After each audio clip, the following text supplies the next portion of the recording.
Hey guys, it's Michael from Fire and Brilliance, and today's subject is about a specific setting type that is super popular in the market right now. And it's been popular for quite a few years, and I'll tell you why. Okay, so I'm going to go over the pros and cons of the Micropavé setting. Okay, so what is a Micropavé setting? So let me go ahead and just explain that to you, all right?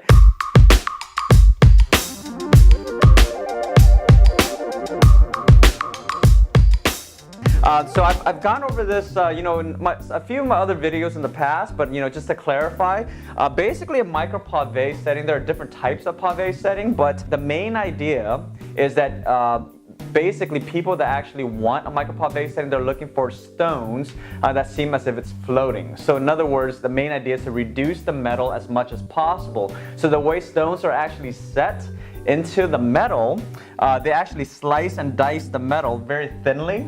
Okay, to set these stones so that they're aligned very closely to each other so you can barely see the metal. So the whole idea, again, is to make it seem as if the diamonds or the gems or the moissanite or the gemstones are set on these rings and pendants and so forth is actually looks like it's floating. So it's a very popular look. Pros.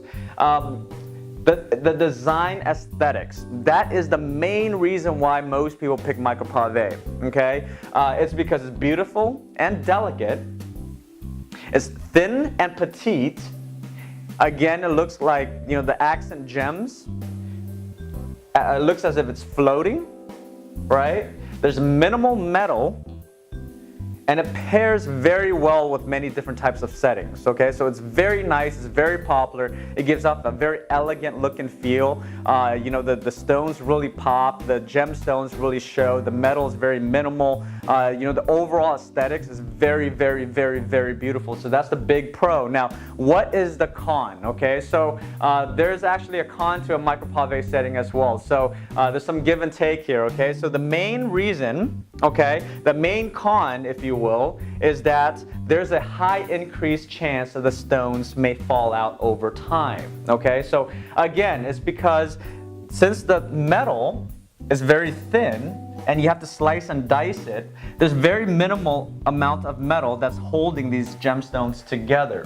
So over time, okay, there's a higher risk of normal wear and tear. It depends on how heavy you are with your hands, if you're a physical person, if you actually work out a lot, you play sports and those type of things, or if you move your hands a lot like me. When I express myself or when I talk, I tend to move my hands a lot. If you're that type of person, you may end up knocking your hands or your ring or whatever your pavé setting may touch. Okay, so with that being said, there's also less protection for the stones, again, because of the minimal amount of metal. So with that being said, it's extremely important that you do weigh out the pros and cons of micropavé setting, because it's definitely gorgeous, it's definitely beautiful, and it's very popular these days. And I would say most people are going for the micropavé setting, but I do want to disclose and make sure that I educate people on the idea of micropavé setting because of these things right here where it looks like it's floating and it's thin petite and there's very minimal metal.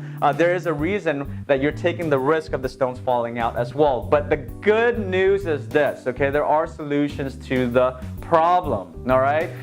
So what you want to take into account here is the solutions. I pointed out three main ones, okay? So the first one is always take it to a professional and get your jewelry maintained over time, okay? So maintenance is key to anything, okay? So take it to professional jeweler locally. If you purchase from us or you purchase from another online company, make sure that they have a warranty or something like that to make sure that they will maintain your jewelry, all right? I do recommend that for especially micropavé setting, at least set it in once a year to have the stones checked, to make sure that everything is set properly, to make sure that all of the gemstones are in place. Okay, so if a stone does fall out, make sure that the company that you're working with has a warranty policy or maintenance policy where they can potentially replace and reset that stone and then properly check all of the other gemstones as well. All right.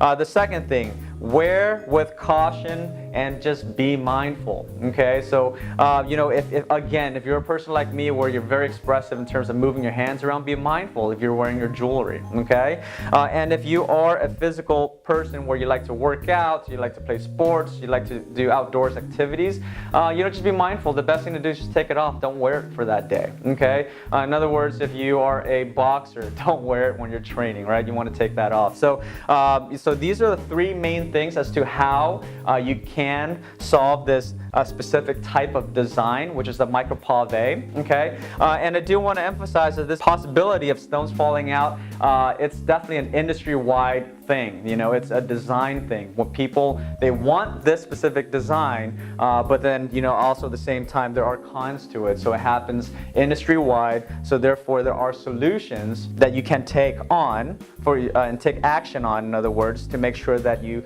are maintaining your jewelry. Okay, so for example, I used to own a big truck, right? And I used to drive everywhere with this big truck with my dog, and I used to just drive. You know, I would never take a look at the potholes, and you know, it doesn't matter how the pavement was paved. It doesn't matter if I'm driving through a street that has not been fixed, or you know, through a neighborhood that, you know, with a lot of potholes. I would just drive right through it because my tires were huge, and I would just drive right through it. Now that I drive a sports car, I have a very thin tire. Okay, so in other words, they're very thin, and I didn't know that's when I bought the car. I ended up ruining about 2 pairs of tires before I realized that, you know, obviously I'm not aiming for these potholes, but, you know, I wasn't actually trying to avoid them too much either, or try to slow down. So in other words, you know, if I decided to go with a specific design car, then I now am aware that I should be mindful of these things on the road so that I can protect my tires. And it goes the same for jewelry. That's just another analogy